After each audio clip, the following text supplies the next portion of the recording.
ইসলামী bank কিন্তু একটা bank না, এটা গত কয়েক দশকে বাংলাদেশ হওয়ার পরের থেকে আপনার 83 সালে ইসলামী ব্যাংক প্রতিষ্ঠিত হয়। ক্রমান্বয়ে এই ব্যাংকটা কিন্তু বাংলাদেশের সর্ববৃহৎ ব্যাংক হিসাবে এবং এশিয়ার টপ কয়েকটা ব্যাংকের মধ্যে একটা।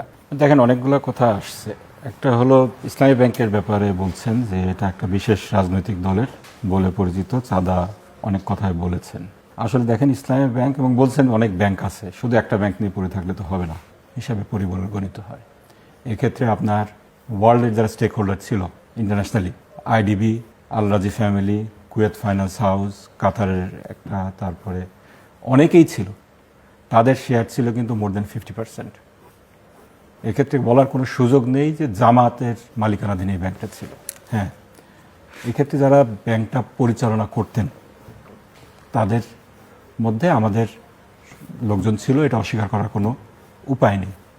কিন্তু সেই যারা ব্যাংকটা পরিচালনা করেছেন তাদের সততা, দক্ষতা এবং তাদের প্রতি মানুষের আস্থার কারণেই কিন্তু ব্যাংকটা এত সাকসেসফুল হয়েছে।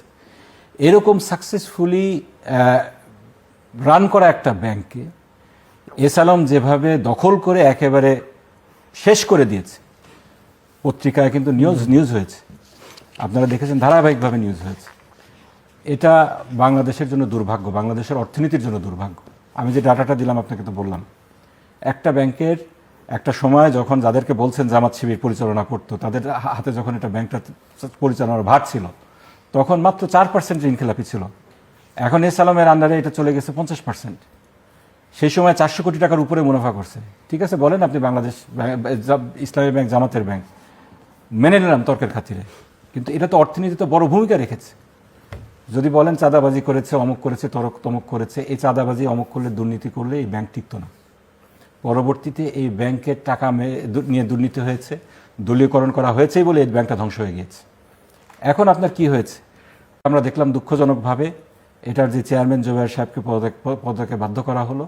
আবার যিনি বাংলাদেশ ব্যাংকের ডেপুটি গভর্নর ছিলেন, যাকে দুর্নীতির দায়ে ফ্যাসিবাদের আমলে এস আলমের সহযোগী হওয়ার কারণে তাকে পদচ্যুত করা হয়েছিল, তাকে আবার ইসলামী ব্যাংকের চেয়ারম্যান হিসাবে নিয়োগ দেওয়া হলো।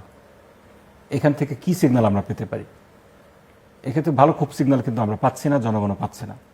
এটা যেটা উচিত ছিল সরকারের, এটার মালিকানা যারা ছিলেন সেই বৈদেশিক স্টেক হোল্ডার, তাদেরকে ফিরিয়ে আনা, এনে আপনারা স্বচ্ছ প্রক্রিয়ার মাধ্যমে আপনারা এখানকার পরিচালনা পরিষদ যেটা আছে, এটার যে নিয়োগ প্রক্রিয়া আছে, সৎ এবং যোগ্য লোকের হাতে এটা তুলে দিতেন। সেটা না করে এইভাবে আবার যারা পুরনো মালিক তাদের কাছে ফিরিয়ে দেওয়ার জন্য আপনারা ব্যাংক রেজুলেশন অ্যাক্ট করলেন। সেখানে এই তাদের ঋণখেলাপির টাকা ফিরিয়ে দিয়ে না, ফিরিয়ে দেওয়ার প্রতিশ্রুতি দিয়ে আপনারা ব্যাংকটা তাদের কাছে ফিরিয়ে দেওয়ার একটা সুযোগ করে দিলেন। এটা বাংলাদেশের অর্থনীতির জন্য ভালো হলো না, সেটা আমি বলতে চেয়েছি।